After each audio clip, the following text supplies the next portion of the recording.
Hi, I'm Peter J. Shield. Welcome to Vegas Webcast. Tonight, I have my special guest to introduce to you. Every once in a while, you get an opportunity to meet with old friends, people that you've known perhaps for many, many years, but not had the opportunity to get together with. Tonight is a very special occasion for me because the lady you're about to meet and the lady who sits beside me at the moment is a lady whom I first met nearly 10 years ago when she visited Las Vegas with her husband back in 1994, I believe. Actually, it was the 22nd of December. I remember distinctly because we were coming up to Christmas at the time.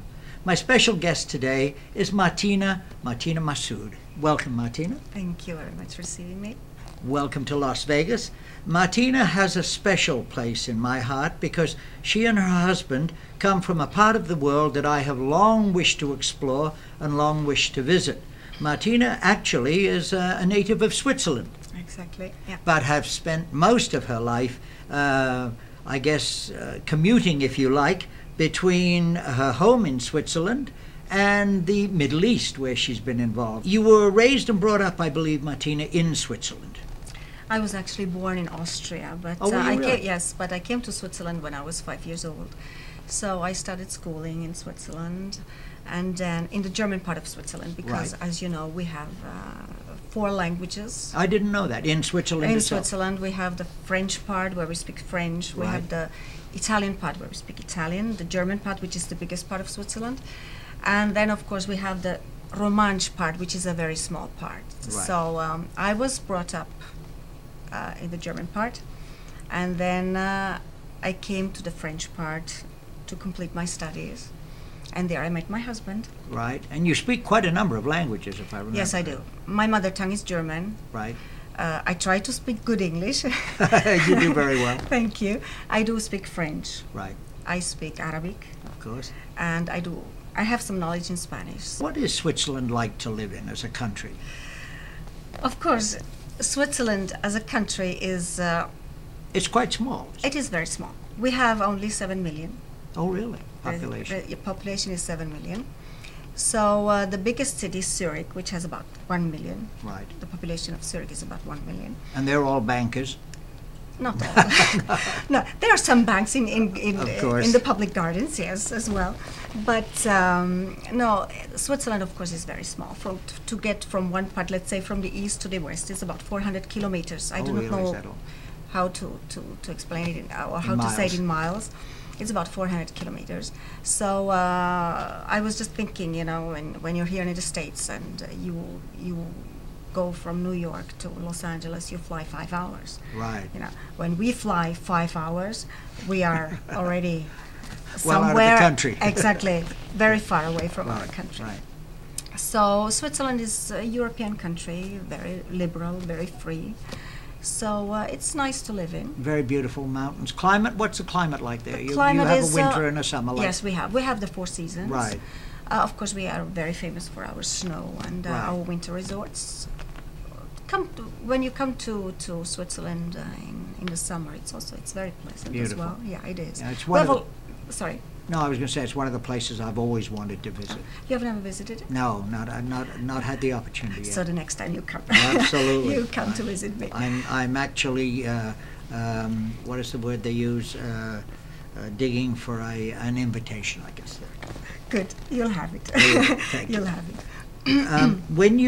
When you met your husband in Switzerland, what was his role there? Was he just there as a tourist, or was he? No. It was quite funny. I used to live beside a Saudi family.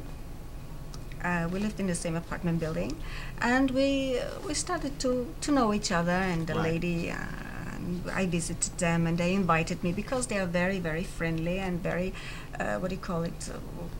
What do you call it when you invite people over? There is a special word. Hospitable. Yes, exactly. So they are very hospitable, and they wanted me to get married to their son. Oh, right. It's because you know in Saudi Arabia or in the Middle East, a lot of marriages are still arranged between families. Of course. So they wanted me to get married to their son, but I didn't like him. So once the gentleman, he called me and I said, "Oh, I found a husband for you," just like this. And then I took it as a joke. Right. You see, I said, okay, I will come over, have a look at him and so on. And really, there my husband was. Right. This was Muhammad. This was Muhammad, yes. Right. So we started, I liked him, he liked me, we started talking to each other, he was there visiting this family as well. Of course. So... but he wasn't related to them? No, not at all. Just a friend? They were friends. Right. So he was in Geneva for about 4 or 5 days, and then he had to go back home. And he started calling and so on, and then he asked me if I want to get married to him. Wonderful. And I agreed. But of course, if a Saudi wants to get married to a foreigner, he has to have permission from the government. Really? Yes. Because they will check on your lifestyle, how you were living, and so on. Yes, they do. Right. So anyway, he finally got the permission, and we got married. In Switzerland or in Saudi Arabia? No, we got married in Switzerland. Right. Because you can't go to Saudi Arabia without being married. Oh, really? No, you can't. Wow. I mean, you mean as a couple you can't? As a couple, no. Right. No, you have to be married. So so if I've got a girlfriend and I just want to go for a weekend in Saudi Arabia, I can't do it? No. Not allowed in? No. I'll be darned. No. You could not stay with her in the same room. You have to be a married couple. My gosh. You see. So even for a woman alone to be in a hotel, it's very difficult. Wow. I mean, it's nearly impossible unless you're a businesswoman or something like this, and you have some connections. You might be able to get a room. Right. But otherwise, you're not allowed to be alone in your room. So anyway, so I came back to the first time I came to Saudi Arabia. Of course, it was for me a cultural shock. I bet. You see, so coming and that from was a how long after you were married did you make your first visit to Saudi Arabia? It took us to get the permission, the visa and so on. It took me 4 months, something like this. Yeah. 4 months. And then, as I said, when I came back the first time I came to Saudi Arabia, it was, of course, everything was different. And it was just about, Ramadan was about to start, the fast, the month of Ramadan. That's the big holy celebration. It's a month of fasting, where every Muslim fasts for 29 or 30 days, depends the moon. Right. So I just arrived about 2 or 3 days before Ramadan starts. So it was hot, very hot. It was in May, very, very hot, I remember. And of course I had to wear this abaya. Because it was traditional. Yeah, it's a tradition. That's the black robe and the... Exactly, al-abaya, and then you put your, what do you call it, you put your tarha, veil, and in Arabic tarha, to cover your hair. The picture of Arabic people or Arabic men, it's always very falsified. Right. You see, very falsified.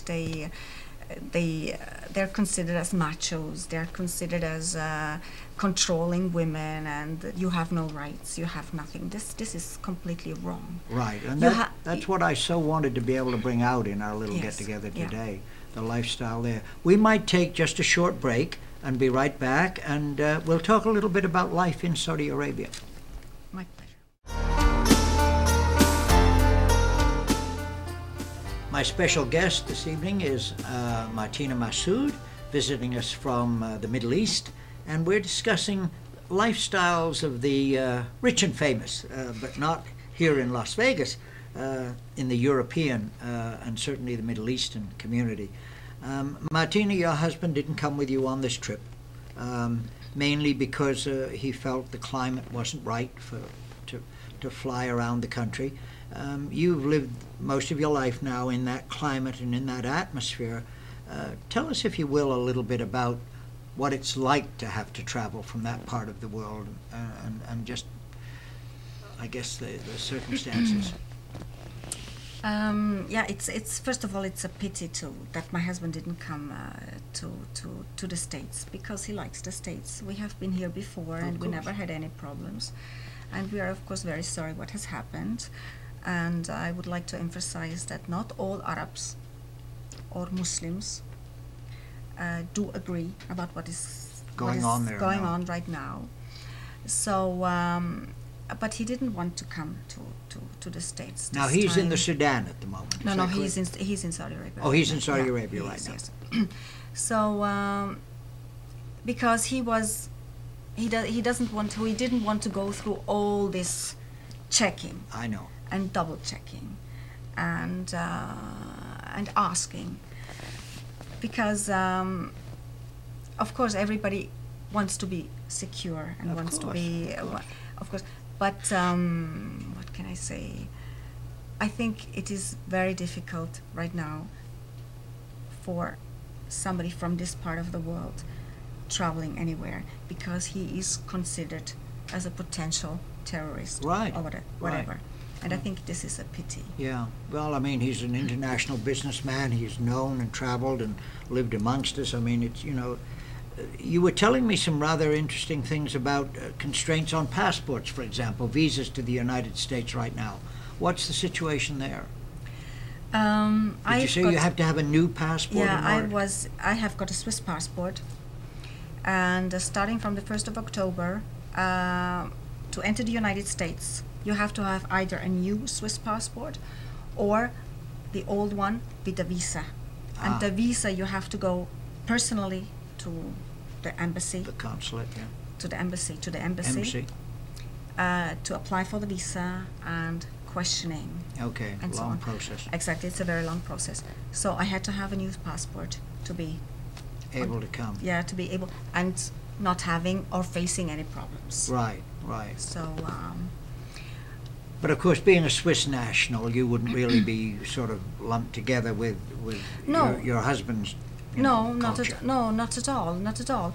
But still, as I said, you know, traveling with the old passport, having a visa, or having a new passport, you know, it is still also. I had to wait for 2 months to get my new passport. Wow.